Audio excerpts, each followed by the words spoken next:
যাদের সঞ্চয়পত্রের মেয়াদ খুব দ্রুতই শেষ হচ্ছে, 1 মাস 2 মাস 3 মাস 4 মাস পরে শেষ হয়ে যাচ্ছে, বা আপনি যেই ব্যাংকের মাধ্যমে সঞ্চয়পত্রটা ক্রয় করেছিলেন বা যেই ব্যাংকের অ্যাকাউন্টে আপনার মুনাফাটা আসে সেই ব্যাংকের প্রতি যদি আপনার আস্থা কম থেকে থাকে, তাহলে সেটার জন্য আজকের এই সলিউশনটা কিন্তু আপনার জন্য, এবং এই সলিউশনটা কিন্তু অবশ্যই আপনার কাজে লাগবে এবং এর দ্বারা কিন্তু আপনি অবশ্যই উপকৃত হবেন। তার আগে চ্যানেলটা অবশ্যই সাবস্ক্রাইব করে দিন এবং আপনাদের যদি কোনো প্রশ্ন থেকে থাকে তাহলে সেটা কমেন্ট বক্সে দিবেন এবং ভিডিওটা অবশ্যই লাইক দিয়ে দিবেন। এখন দেখুন, যদি আপনি মনে করুন এক্স ব্যাংক থেকে সঞ্চয়পত্রটা ক্রয় করেছেন, কিন্তু এক্স ব্যাংকটার প্রতি এখন আপনার আস্থা কমে গিয়েছে বা তাদের বর্তমান টাকা পরিশোধের যেই সক্ষমতাটা সেটাও কমে গিয়েছে, তাহলে সেই ক্ষেত্রে আপনারা আসলে কিভাবে সলিউশনটা পাবেন? সলিউশনটা হলো, এটা আপনার জানা আছে কি না এটা আমার জানা নেই, যদি জানা থাকে তো ভালো, আর যাদের জানা নেই তারা জেনে নিন যে আপনি চাইলে কিন্তু আপনার ব্যাংক অ্যাকাউন্টটা চেঞ্জ করতে পারবেন। অর্থাৎ যেই অ্যাকাউন্টে আপনার মুনাফার টাকা আসে বা যেই অ্যাকাউন্টে আপনার সঞ্চয়পত্রের মূল টাকা ফেরত আসার কথা, সেই অ্যাকাউন্ট নাম্বার কিন্তু আপনারা চেঞ্জ করতে পারবেন। এখন সেটা চেঞ্জ করার জন্য কি করতে হবে, এটা কিন্তু একটা প্রশ্ন।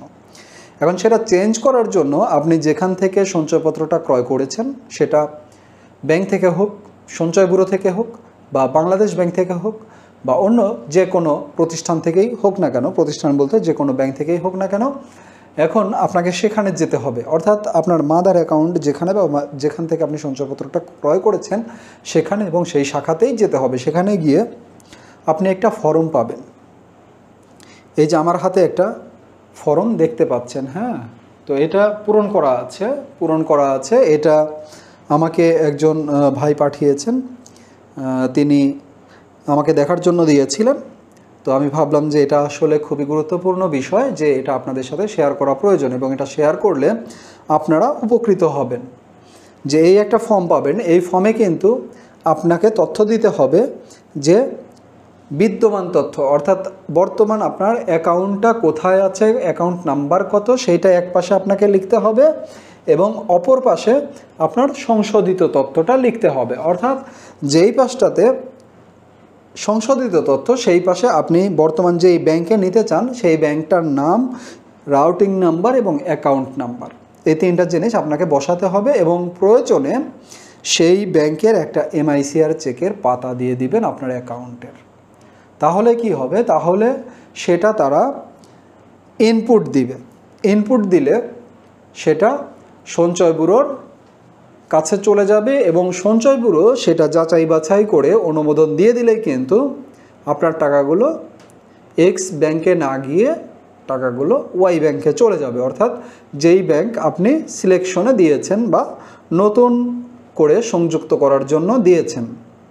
যে কারণে আপনাদেরকে এই বিষয়টা কিন্তু খুবই সেন্সিটিভলি করতে হবে, কারণ অনেক ব্যাংকই কিন্তু এখন জনগণের বা আমানতকারীদের প্রয়োজন অনুযায়ী টাকা দিতে পারছে না। যে কারণে আপনি দেখবেন যে যেই ব্যাংক আপনার জন্য সবচেয়ে রিলায়েবল বা যেই ব্যাংক থেকে আপনি আপনার প্রয়োজন অনুযায়ী টাকা উত্তোলন করতে পারবেন বা আপনাকে দিতে পারবে, সেই ব্যাংকে আপনারা নতুন করে টাকা নেওয়া শুরু করতে পারেন। এতে করে কিন্তু আপনার সঞ্চয়পত্রের কোনো ক্ষতি হলো না বা সঞ্চয়পত্র ভাঙতে হলো না, বা আপনার টাকা পাওয়া নিয়ে যেই অনিশ্চয়তাটা ছিল সেই অনিশ্চয়তাটা কিন্তু কেটে গেল। যে কারণে আপনারা এই সিস্টেমটা অবলম্বন করতে পারেন বা এই পদ্ধতিতে আবেদন করতে পারেন, এবং আবেদন করার পরে কিন্তু সাথে সাথেই হবে না, একটু সময় নেবে, কারণ এটা প্রসেসিংয়ের একটা বিষয় থাকে। একটা অফিস থেকে অনলাইনে এন্ট্রি হবে, আরেকটা অফিসে যাবে, সেখানে ভেরিফাই হবে, দেন আবার আরেকটা অফিসে যাবে, সেখানে ভেরিফাই হবে। ঠিক এভাবে ফাইনালি একটা প্রসেসিংয়ের মধ্য দিয়ে গিয়ে সেটা অনুমোদিত হবে, এবং অনুমোদিত হলেই আপনার সার্ভারে কিন্তু আপডেটেড হয়ে যাবে আপনার নতুন অ্যাকাউন্ট নাম্বার, এবং নতুন অ্যাকাউন্ট নাম্বারে আপনার মুনাফার টাকা এবং আসল টাকা চলে আসবে। যে কারণে আপনারা এই পদ্ধতিটা নিতে পারেন। এরপরেও যদি কোনো প্রশ্ন থেকে থাকে তাহলে অবশ্যই কমেন্ট বক্সে দিবেন। তো ভালো থাকবেন, সুস্থ থাকবেন, আপনাদের সুস্থতা কামনায় আজকে বিদায় নিচ্ছি। দেখা হবে পরবর্তী ভিডিওতে ইনশাআল্লাহ। আল্লাহ হাফিজ।